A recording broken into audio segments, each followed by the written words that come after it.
suppose everything that you just said was true, that it continued to be the same way as you described, right? And the only difference was that you were totally in acceptance or totally let go of the idea that there's anything that you can do, and that all this is happening and you're not doing anything, and there is nothing you can do, and all this is just happening. And none of what you just said changes. It all stays that same way. You just described it, right? But there's nothing you can do. All this is just happening. Can you imagine that? And the only thing that's different, right, is that it's all just happening. There's nothing you can do. There's nothing you ever will be able to do. There's nothing that you have done, right? It's just what's happening, and it's not coming from you, and there's nothing you can do about it. Can you imagine that? What would that be like? It would be very freeing, peaceful, the things that I'm seeking, which I know seeking is, what you're grasping for is you don't going to get. Yeah, but you see, you wouldn't be seeking anymore because there's nothing you can do. Right. Yeah. So that's just part of what would be happening. Everything that you described would simply be what's happening. And the only thing that would be different is that there's no doer. You don't do anything. You never did anything. You never can do anything. There's nothing you can do. It's all just happening. And you say, if you imagine that it would be peaceful, right? Be peace and freedom. Well, that's what this is all about. Remember, you have to understand that in spite of the fact, and this is one of the reasons that recently I've been harping on this whole business of no doer and no free will. Right?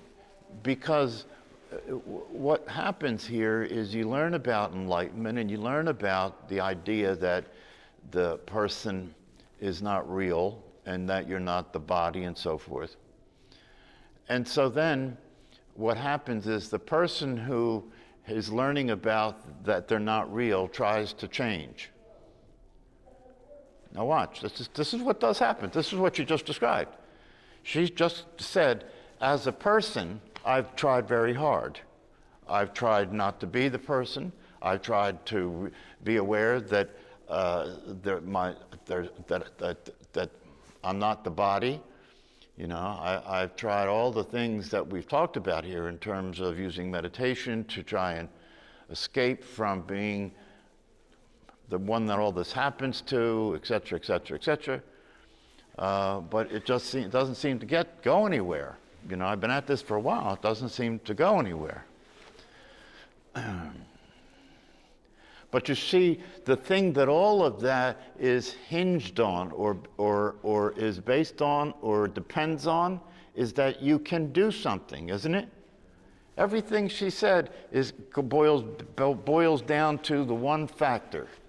I have tried.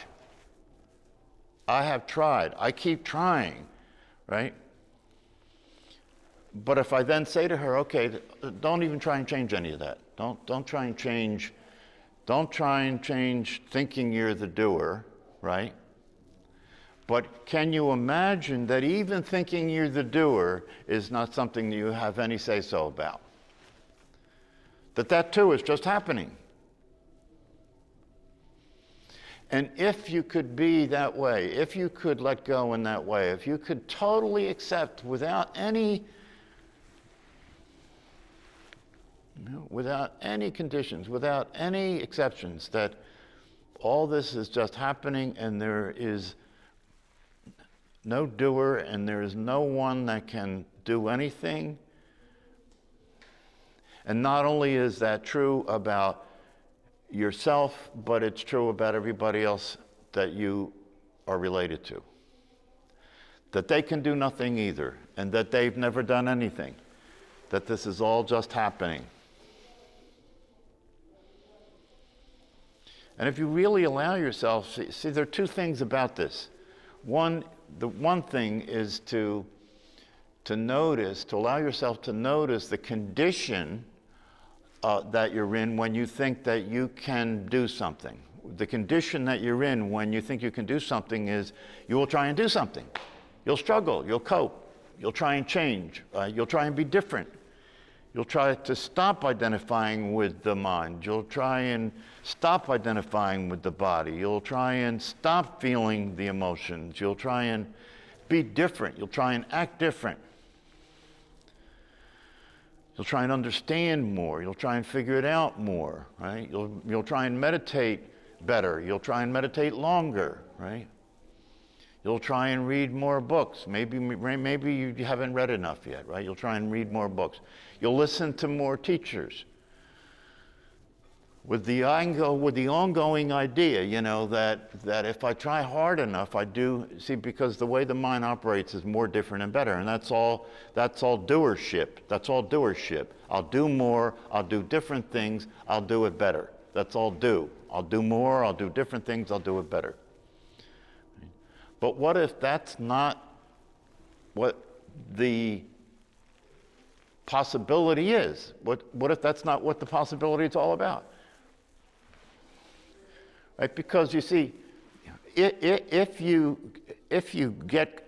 clear there's no doer and that you can do nothing, that is just another aspect of the recognition that there is no you to do anything. Right? That's just another aspect of the idea that there is no person to do anything. Right? That this person is a conditioned brain, right? This person is a conditioned brain and that has inherited a certain DNA, right? And that's just playing like a machine. That's just playing. So there's no, and when I say there's no person, what I mean is the machine doesn't have consciousness, right? The machine is not a person, it's just mechanical, it's just playing. That's why we talk about neural patterns, because it's playing patterns, it's playing programming. You can predict it. It's predictable, it's a machine, right? So, and if that's so, right, that there is nothing but this machine running, that has DNA and conditioning, right? And other than that, there is awareness, and the awareness that there is the reality, right? Because the awareness is actually there. It's actually there. It's not a machine, it's awareness. Has no program, it's just here. It's just aware, simply aware. And if you stop identifying with the machine, in other words, if you stop believing that the machine is conscious and the machine is real and the machine is you, and you just let the machine be what it actually is a machine, which can do nothing. The machine can do nothing. It can only mechanically play programming. So it's not doing anything. Right? It's just running a program. If you can see that and you can really accept that that's the case, and therefore you can let go of the idea, you see, because if you see that and you accept that as the case, you let go of the idea that machine can get you anywhere, can do anything, can operate outside of its program. Right? And its program is survival. His program is to seek pleasure and avoid pain. You know, we've talked about all this, right? So that's what it's going to do. It is not going to seek enlightenment. It's not going to seek enlightenment. It's not going to seek enlightenment. So it can do nothing when it comes to that.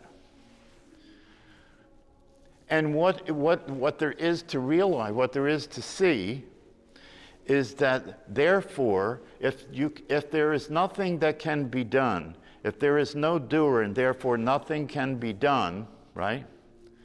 Maybe that's because nothing needs to be done. Maybe that's because nothing needs to be done. Because you saw when I said to her, all right, just forget all that. Just let all that continue to be the way it is. Give that project up. Give that project up. Forget all that, right?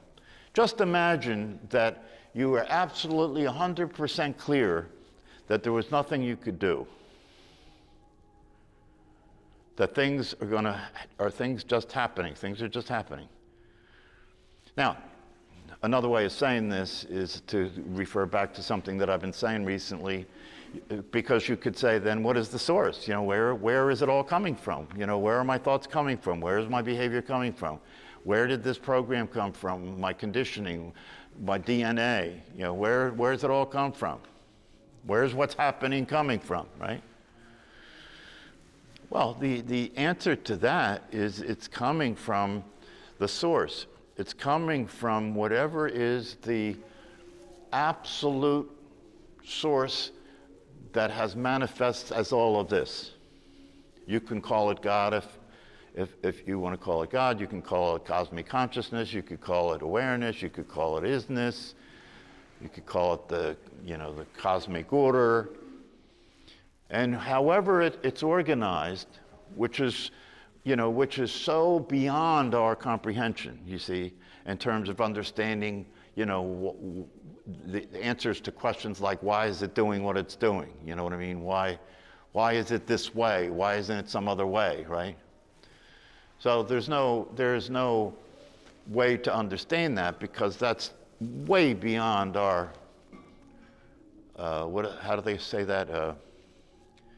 Pay level or something. But that's not important, because what you really want is not to understand why God does what God does. What you really want is what she said when I asked her, what would it be like if you let go and accept that everything is happening as the will of God, or as everything is happening depending on the source,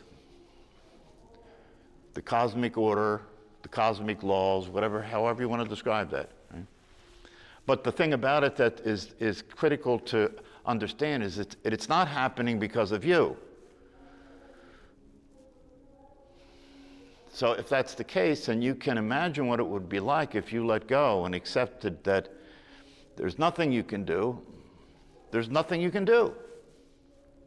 What would that be like? It's very important to give this some contemplation, right? Because if there's nothing you can do, it means that there's no point in complaining, right? There's no point in complaining. When anger comes up, anger comes up. When joy comes up, joy comes up. When confusion arises, confusion arises. There's nothing you can do. That's just play. That will continue to play the way it plays. So what would that be like? Well, there's no point in complaining. It is what it is. It's good when it's good. It's bad when it's bad. It's clear. I understand clearly when I understand clearly. I'm confused when I'm confused. But you see, with all that happening that way, there can still be peace and there can still be a sense of ease, right? Because now, instead of trying to control it all, you're just there. You're just there. You can relax. Totally relax. Totally be at ease. You have nothing, you have no axe to grind. There's nobody to hate or be upset with because they have no control either. If you reflect on the past, there's nothing to regret because you didn't do any of that either. There's nothing to be proud of because you didn't do any of that either. And in the future, there's nothing to be afraid of because there's nothing that you'll be able to do about that either. So where does it leave you?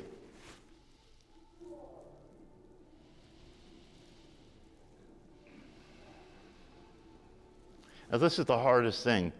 This is the hardest concept for people to get, and this is the hardest thing to actually bring realize, to actually realize, actually to live, to actually experience, right? Because the thing about the programming and the conditioning and the DNA is that the most essential aspect of that programming is that you can do something, isn't it? Right down to I mean, if you start to pay close attention, if you start to pay close attention, you'll see that every little thing that's going on is happening inside the belief that you're doing it. Even breathing, even breathing, right? Obviously, it doesn't take much to recognize that you're not breathing, right? The breathing is just happening, right? It doesn't take much to recognize that. And it doesn't take much to understand that at some day that breathing will stop. And obviously you won't have decided to stop it, right? It just stops. Well, that's exactly how everything is happening. Everything. Even when, and I mentioned this the other day, even when, because you could say, well, I may not be breathing, but if I pay attention to my breath, I can breathe harder, I can breathe deeper, I can breathe faster, right? Well, there's a number of different ways to look at that to see what's really happening, because you could say, well, I could breathe deeper. Well, okay, so how does that happen, that you could breathe deeper? Is it not the case that you first have the idea to breathe deeper, you still think to breathe deeper, and then the body breathes deeper, right? So where's that thought coming from? That just happened. When you trace these things back and try and find the source, it'll never be you. It'll never be you. After Wednesday evening's meditation class that I do on Zoom, I was talking about this, and I mentioned the breath as an example. And I said, if you want to look at it another way, you can go on Wikipedia and look at the research that was done by a guy named Benjamin Libet. Did anybody go? Did you see it? Where there were scientific research that was done that shows that the activity in the brain, right? There's activity that occurs in the brain before you take an action, right? And that activity that occurs in the brain before you take an action, you're not aware of. In other words, when you think to do something, the brain's already been actively started to move in the direction of causing that action before you're aware that you think to do something. So in other words, everything that you think you do has already happened by the time you're aware of it. This is scientifically being demonstrated, right? There's no free choice, I think. There's no free will. Free will. Yeah. Now, it's interesting because even though there's no free will, the way this is all set up, and this is a caveat about this, right? That helps to understand the confusion that occurs in the mind about this, right? Even though there's no free will, you have no free will about thinking and having it occur to you that you have free will. You have no free will in thinking or having it occur to you that you have free will. Now that's a setup. That's a setup, right? That's a divine setup, right? Because if it occurs to you that you have free will, then when you make a choice or a decision, you will make that choice or decision, right, based on your conditioning, won't you? Your thought process will come from your conditioning, it'll come from your DNA, right? And so you'll go through that process and you'll make a choice or a decision, right? And once that choice and decision is made, whether it will work out or not, whether it will be the appropriate choice or decision, is beyond your control. You have no control over that. So the setup is if you continue to use your conditioning as a way of deciding what to do, right? That you're obviously using a very limited database, right? But if you start to let go and accept that everything is the will of God, that even that is the will of God, right? That things start to occur differently to you. You start to see how something is occurring, how things are falling out one after the other. If you didn't hear about this meditation class, you wouldn't be here, right? If everything depends on the thing that came before it, rather than you're the cause, you see. They call it in Buddhism dependent origination, right? Everything depends on what happened before it, and then that creates the next thing. So if you start to recognize that and let go of the idea that you're causing what's happening, right? Then there is a more consistent workability that starts to occur, right? Because you're then aligning yourself with the source, right? You're letting the source. It's kind of like when I speak about these things to you, right? If I were to, and this is one of the reasons why people are terrified of public speaking, right? If I were to have to depend on what I know and what I think and what I could organize in order to present something to you that would be successful, that you would that you would benefit from, right? If I tried to do all that, right, I probably would not be here, because I'd probably be like most other people who try to do that get so freaked out about it that they can't do it, right? But if I come here and I just sit in front of you, and my intention is to be of service to you, but I have no idea what I'm going to say, so I'm not the doer. I'm just sitting here letting whatever comes out of my mouth come, right, with the intention of being of service, right? And then I can go back later after the class and watch the video of the class and learn as much as you did. You see? That's what it's like when you let go of being the doer. Things come out of your mouth that are coming from some other place than your good ideas, right? You start to see things in a way where it becomes evident to you that there are situations in your life where you ought not to do anything,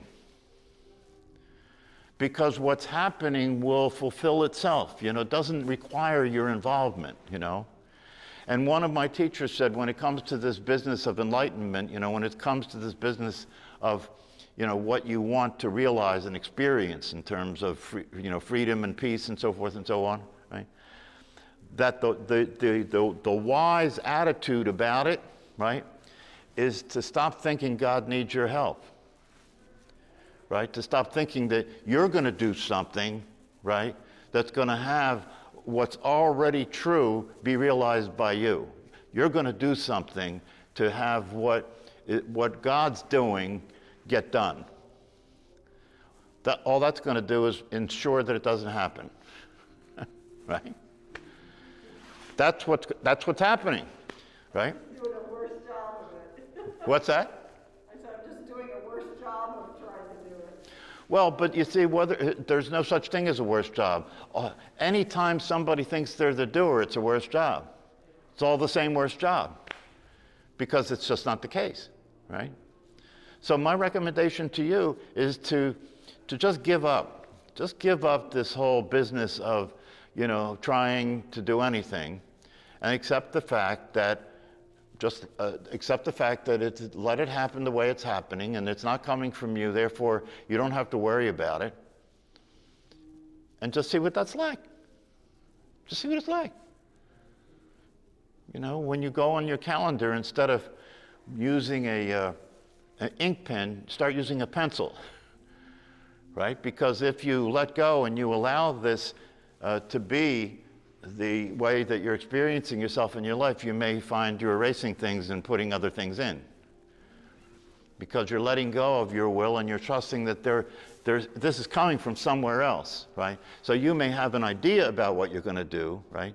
But if you keep paying attention, you start to watch how things are changing, you may realize that that ain't going to happen. Because now you're paying attention to the truth, which is that what's going to cause it to happen is not you. This is an interesting experiment if you do it, you know. Plan something in the future, right, that you're going to do, and then watch what's happening in relationship to that plan that you made, in terms of the way you feel about it, the thoughts you have about it, the considerations you have about it. If you just watch that, you know, happening, you know, it may start to become evident to you that that plan that you made is not going to happen. It may become so clear to you, you know, that you erase it, right?